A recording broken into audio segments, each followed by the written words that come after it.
Salut à vous. Alors, j'essaie de vous apprendre à mesurer une pièce et dans la dernière vidéo, j'ai ouvert OpenBrush pour vous montrer comment ça marche. Le truc, c'est que je me suis un peu emporté et j'ai fait beaucoup de maths et de triangles. Donc, je fais une vidéo ici où je vous montre juste les bases de la base. Donc, admettons, vous devez prendre les mesures de cette pièce-ci. Vous prenez votre application ici, vous allez dans le petit menu librairie. Librairie, on va aller choisir une application qui s'appelle OpenBrush. Voilà. Dans OpenBrush ici, on va attendre que ça s'ouvre, il va s'ouvrir en réalité virtuelle. Donc on va pas voir notre décor. On attend, on attend, on attend. Pou. Voilà. Alors on va pouvoir aller accéder au menu. On attend qu'il arrive. Voilà. On fait un nouveau croquis. Et alors ici, dans le livre, il y a mode débutant. Vous voyez, en mode débutant. Dans le mode débutant, on va activer la règle pour pouvoir prendre des mesures et on va aller prendre la transparence dans cette espèce de petit là-bas. Alors, vous, ce que vous voulez en plus de ça, c'est peut-être de pouvoir voir les mesures. Donc, vous allez cliquer là-bas. Comme ça, si vous faites un enregistrement vidéo, vous avez aussi les chiffres que vous pouvez noter. Donc, si vous êtes avec votre collègue, vous pouvez dire, ah, ça c'est 20 cm, ça c'est 10 cm, etc., etc. Vous avez retour en arrière, retour en avant, ici. Et l'idée est là. Alors, vous pouvez choisir des couleurs ici, si vous avez besoin des couleurs. Comme ça, vous les avez dans Unity. Vous pouvez choisir des trucs ici, mais restez simple. Allez pas chercher des paillettes, prenez vraiment un truc qui est très direct. Donc je vais laisser celui par défaut. Donc ici, vous voyez, je peux le faire grossir, ou je peux le faire rétrécir. Donc l'idée, c'est d'aller prendre des mesures. Donc ce qu'il nous faut, nous, comme mesure, c'est les murs. Donc ici, 1, 2, 3. Alors, la façon dont vous prenez des mesures, vous prenez votre doigt et vous le mettez là. Parce que là, il y a tous les capteurs de votre manette et vos yeux vous trompent. Les caméras sont vraiment pas la vraie vie. Donc, vous prenez votre doigt, vous le mettez ici sur le mur et vous prenez une mesure. 1, 2, 3. Tadam! Et alors, vous voyez qu'il y aura toujours un petit décalage, une petite erreur, mais le but, c'est de prendre en gros le volume de la pièce. Alors, si vous voulez prendre une porte, hop, 1, 2, 3, ceci. Et je vous invite à faire une croix. Hop, hop, hop. Et de mettre la clinche pour dire que c'est une porte. Tadam! Si un interrupteur, je vous conseille de le mettre parce que c'est quelque chose qui est fixe et qui ne bougera pas dans le temps, ce qui est très très pratique, vous allez voir. Pareil ici, hein, on a un interrupteur là-bas. Hop, hop, hop. Encore une fois, c'est avec mon doigt que je prends les mesures. Hein. C'est-à-dire que ici, je colle l'avant de mon doigt, vraiment cette partie-là, je la colle sur le bout et c'est ça que j'utilise pour prendre des mesures. Donc ici, il va nous falloir ce mur-là, ce mur-là. Voilà. Le radiateur, il bouge pas dans le temps, on est intéressé.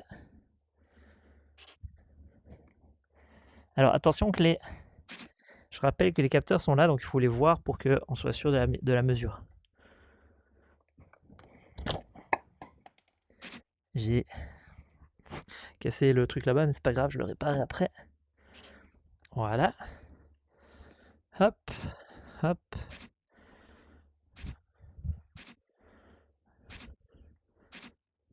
Le but, c'est de trouver un maximum d'informations pour que quand vous soyez dans Unity, vous n'ayez pas besoin de reprendre toutes ces infos, de les mesurer à la main. Vous voyez, par exemple, ça, c'est parfait pour Vuforia. Si vous avez Vuforia, on a une image, on la met dans Vuforia et on va pouvoir s'en servir pour retraquer la pièce. Alors ici, vous avez besoin évidemment de ce mur-là. Alors l'horloge, elle bougera pas dans le temps. Donc on... Hop. Hop. Alors normalement, avec 3 poids, vous êtes déjà suffisamment. Mais j'en ai un peu plus. Voilà, le fauteuil, juste pour dire... Vous voyez que ça, c'est ce que le scan de Meta faisait pour nous. À la différence que le scan de Meta, il fait basé sur l'imagerie. Ce qui fait qu'en étant sur l'imagerie, il n'est pas si précis que ça. Ça, c'est le fauteuil. Ça, c'est notre lit.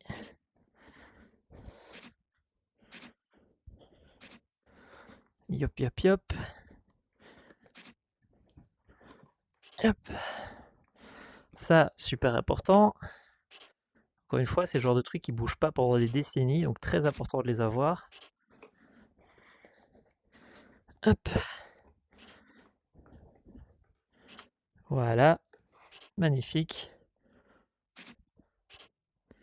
Voilà. 1, 2, 3, 4. On a besoin du mur ici.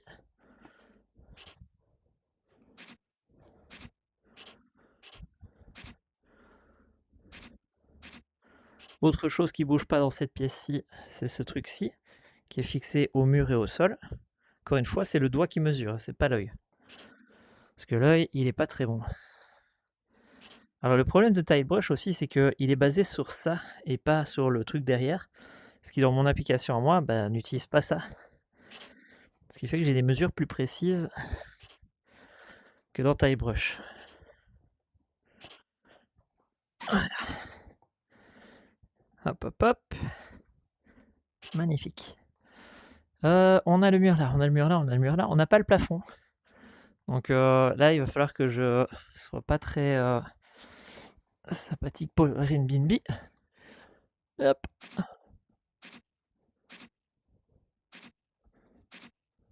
Voilà. Ok, on n'a pas le sol.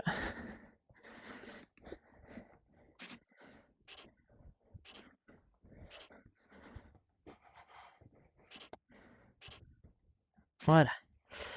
Alors, dans cette pièce-ci, il y a des endroits qui sont typiques, qui changeront jamais.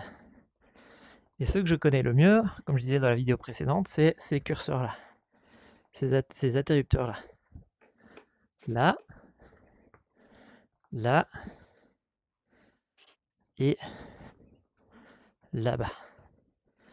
Donc là, vous voyez, j'ai pris un triangle qui, je peux revenir dans 10 ans, il sera toujours là. Un autre triangle que je peux prendre qui sera toujours là dans 10 ans, c'est celui qui est là, qui va ici, jusque là-bas,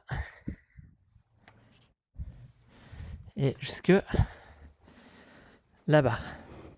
Alors, vous voyez que le fait que je bouge dans tous les sens, et que je regarde dans tous les sens, on sent quand même qu'il a un peu du mal. On sent qu'il comprend où il est, mais il y a quand même des endroits où il est en mode « je suis un peu paumé ». Donc il faut faire gaffe à l'exactitude des mesures, c'est pas toujours le cas. Mais là, basiquement, on vient de prendre le volume de la pièce. On a plafond, sol, les murs, des poids de calibration pour pouvoir replacer la pièce. Donc on a tout ce qu'il nous faut. Donc maintenant, ce qu'on va faire, c'est qu'on va dire que je veux aller en mode débutant. Ici, on va dire qu'on veut enregistrer. On prend une petite capture d'écran. On va dans paramètres. Pas dans paramètres, c'est dans... Ici, on va dans mode avancé. Mode avancé. Dans le mode avancé, on va dans plus d'options. Dans plus options, on va dans labo. Dans labo, on a cette petite fenêtre là, et là, on a exporter. Et quand on va cliquer sur exporter, il va exporter ça, et il l'a mis maintenant sur mon Quest. Donc là, c'est bon, c'est sauvegardé, je vais pouvoir l'utiliser. Donc ça, c'est récupérable dans Unity, ce qu'on va faire juste après. Pourquoi est-ce que j'ai refait le triangle là? C'est parce que ce triangle-là, il me permet de mesurer des éléments. Je vous montre. On recommence à croquis. Donc on va faire... pop, pop, pop. Connaître croquis. Croquis, croquis, croquis. On va en faire un nouveau.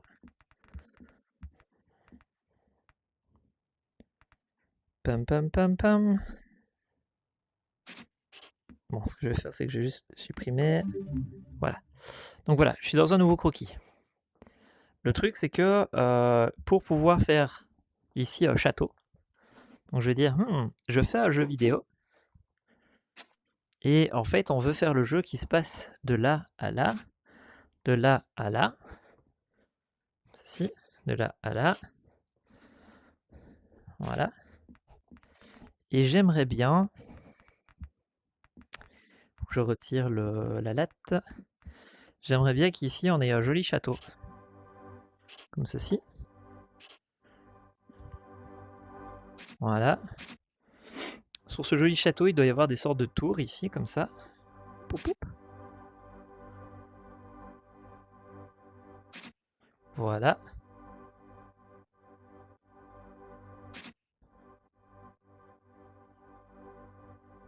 Et ensuite, ici, il doit y avoir une sorte de toiture.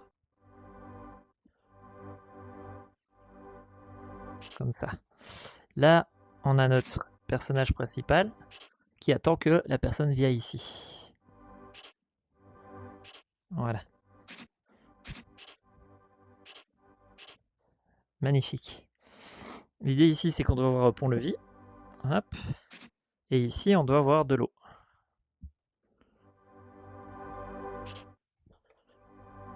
Qui tombe ici sur une zone là-bas où il y a de l'herbe. Et là, il y a une sorte d'échelle en bois.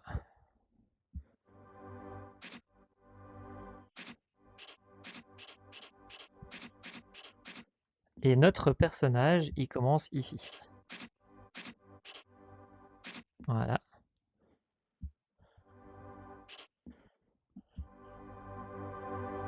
Là, c'est un gros rocher. Voilà. Donc là, vous voyez, j'ai fait un design. Le truc, c'est que ce joli design de jeu que j'aimerais bien faire, et que j'aimerais bien qu'il soit à cet endroit-là, il faut le replacer par rapport au monde. Donc soit la personne va devoir le mettre aléatoirement, soit du coup, ce que vous pouvez faire, c'est que vous prenez votre doigt, vous mettez votre joystick ici, hop, CTRL Z, on remet la latte, mettez votre doigt ici, vous le mettez ici, comme ça, magnifique, vous le mettez ici, et maintenant, on a un triangle commun entre ce croquis que vous venez de faire et le scan de la pièce qu'on a fait auparavant. Ce qui veut dire qu'on va pouvoir comparer les deux triangles ici et replacer votre château exactement au bon endroit de la pièce. Et on ne peut pas se gourer sur la pièce, étant donné que avoir un triangle qui a exactement cette distance et exactement cet angle-là, c'est extrêmement improbable.